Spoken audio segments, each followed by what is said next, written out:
Salut à tous, alors aujourd'hui, vidéo normale, chill. Ouais, j'ai froid, hein. Je suis en train d'aérer là. J'ai mis le kéfier, j'ai tout mis. Je filme un peu tous les jours. Donc journée de congé, et toujours pas de grasse mat, hein, parce que journée de congé avec grasse mat c'est très rare, surtout en ce moment. Mais j'ai pas fait de grasse mat pour un truc spécial. J'ai changé de voiture. J'ai plus de Twingo. Ça y est, j'ai plus la Twingo, la Poste, que tout le monde me confond avec la Poste. Bref, nouvelle voiture. Donc voilà. C'est parti. J'ai changé de voiture. Ça fait bizarre, hein. Oh là là. Elles sont toutes bonnes et tout, elle est toute rouge, elle est magnifique.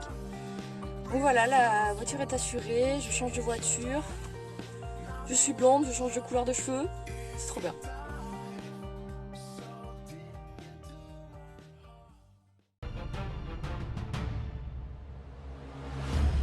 On va donc voir tous les petits détails de ma petite Titi, qui date des années 90. Elle commence à avoir de l'âge, hein, un petit peu. Alors du coup, je suis extrêmement contente puisque ça va sûrement être un mécano qui va la reprendre. Donc je voulais quelqu'un qui puisse bichonner ma petite Titine, la remettre un peu en état et pouvoir la garder aussi longtemps qu'elle roulera. Parce qu'elle en a encore des kilomètres à faire.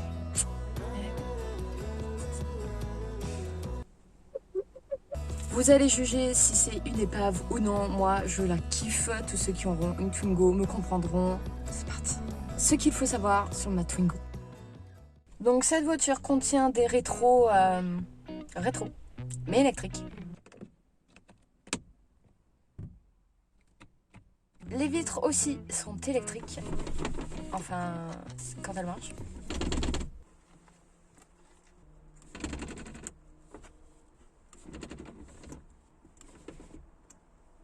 Elle contient également une antenne hors norme, des cendriers à l'arrière, encore heureux parce que les fenêtres ne s'ouvrent pas à l'arrière. Voiture fournie avec radar de recul. Quand tu entends un choc, c'est que c'est bon, t'es garé. Les pièces sont vraiment pas chères, que ce soit l'essuie-glace, puisqu'il n'y en a qu'un. Cette voiture a vraiment été pensée pour ceux qui voulaient pas dépenser. Même à la confection, ils voulaient absolument pas dépenser. Ce qui fait qu'on se retrouve avec un essuie-glace au lieu de deux. Économie. De la carrosserie à l'intérieur de la voiture. Économie. Des pneus pas chers. Économie. Un moteur des années 60-70. Économie. Une antenne à côté des rétroviseurs pour raccourcir les fils électriques qui passent dans la voiture. Économie. Le tissu directement collé au siège, ça c'est super, comme ça tu peux recoudre directement dans la mousse en cas de déchirure. Économie. C'est une voiture qui consomme également extrêmement peu. Économie. Une voiture qui se conduit au bruit du moteur, vu qu'elle ne contient pas de compte-tours. La Twingo à l'origine a été vendue sans poste radio. Économie encore. Les autres particularités de cette voiture, certaines vous les connaissez déjà, comme par exemple le déménagement. Je crois qu'on a tous fait un déménagement avec une Twingo au moins une fois dans sa vie. Tu peux mettre beaucoup de choses. Moi j'ai fait un déménagement avec ma Twingo, même plusieurs, deux. Tu mets blindé de choses dans la voiture. Il suffit de rabattre les sièges arrière et tu mets blindé de choses dans la voiture. C'est déconné. On ne croit pas comme ça, mais ce pot de yaourt est extrêmement solide. Ouais. Enfin, ça dépend comment tu crashes ta voiture, parce qu'en voyant le crash test, c'est extrêmement flippant. Dans cette voiture en particulier, là ce sera pour le futur acheteur, mais je pense que beaucoup de Twingo ont aussi les mêmes problèmes. Ce qui veut dire, la moitié droite du compteur ne marche plus, donc ça veut dire que je n'ai plus d'air. La moitié du réservoir, on voit à moitié, donc tu sais quand est-ce que tu as plus d'essence, mais tu sais pas quand est-ce que tu as fait le plein. Le poste qui est actuellement dans cette voiture est un très vieux poste, donc évidemment le son déconne. Il y a un court-circuit au niveau du son. En plus d'une baffe côté conducteur qui ne fonctionne plus, en tout cas ça dépend en fait. Si tu prends un dodane une fois elle marche, tu prends un autre dodane après elle marche plus, ça dépend, c'est un petit peu comme elle veut. Il faut savoir que la Twingo a du caractère et elle a son propre caractère. Cette voiture est dans la famille depuis 15 ans, donc on en a fait des choses. On a fait des drifts avec, on a fait des dérapages, des aquaplaning, on a tordu des roues, on a... Ouais non, ça je le dirai pas. Alors ça je sais pas si c'est toutes les Twingo, mais quand tu passes la vitesse tu sais pas vraiment où tu la passes. Il suffit d'entendre un gros bruit de moteur pour savoir que tu n'as pas passé la bonne vitesse, que tu étais en 3 plutôt qu'en 1. Comparé à ma nouvelle voiture, les pédales sont pas du tout pareilles. Alors là c'est une essence, évidemment c'est pas du tout la même conduite, mais je ne pensais pas que c'était à ce point là. Quand tu passes la vitesse, alors les vitesses sont très très courtes sur... j'ai l'impression de passer en mode Polly Pocket les vitesses. Les pédales du coup, c'est pas du tout pareil. Là dans celle-là, elles m'ont l'air beaucoup plus courtes que dans ma Clio 3. Donc je sais pas, j'ai pas conduit assez de voitures, j'ai dû en conduire 6 ou 7 différentes depuis que je conduis, mais Ouais, non, je sais pas. Alors, l'astuce du volant bloqué pour les jeunes conducteurs.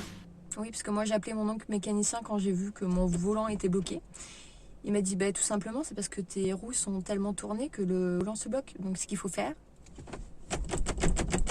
et ça débloque. C'est aussi une voiture avec laquelle tu ne dépasses pas. En tout cas, tu ne prends pas le risque.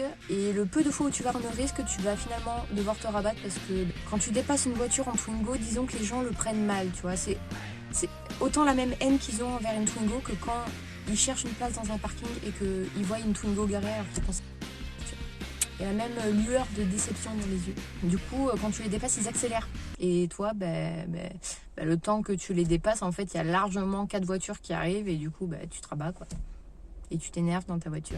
J'ai jamais été aussi peu stressée, peu énervée que depuis que je viens de ma nouvelle voiture. Ah, c'est dingue. C'est dingue. Cette voiture, elle a du caractère, mais elle t'en donne aussi, quoi. Parce qu'elle avance pas. Déjà que quand t'as quelqu'un dans la voiture et que tu prends un rond-point, la personne, elle tourne avec toi. Tout le monde s'accroche. Avec cette voiture, donc, j'ai fait des déménagements, des livraisons. Et tu peux largement mettre toutes tes affaires de vacances dedans.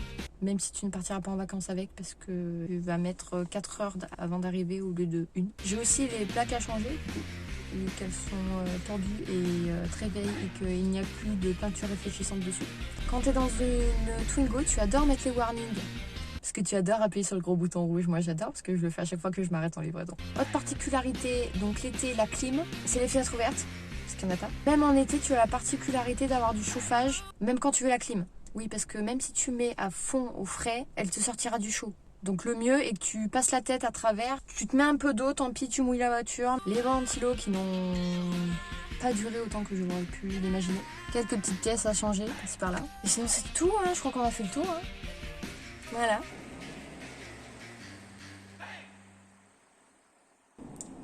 Est-ce que ça se voit qu'il est minuit et que je suis encore sur le montage ?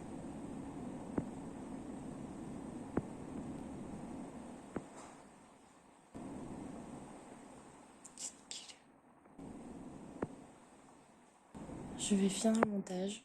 Je vous dis à bientôt pour de prochaines vidéos.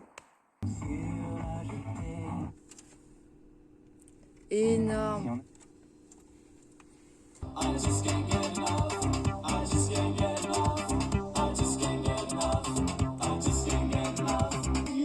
Mon ancienne voiture, ma Twingo.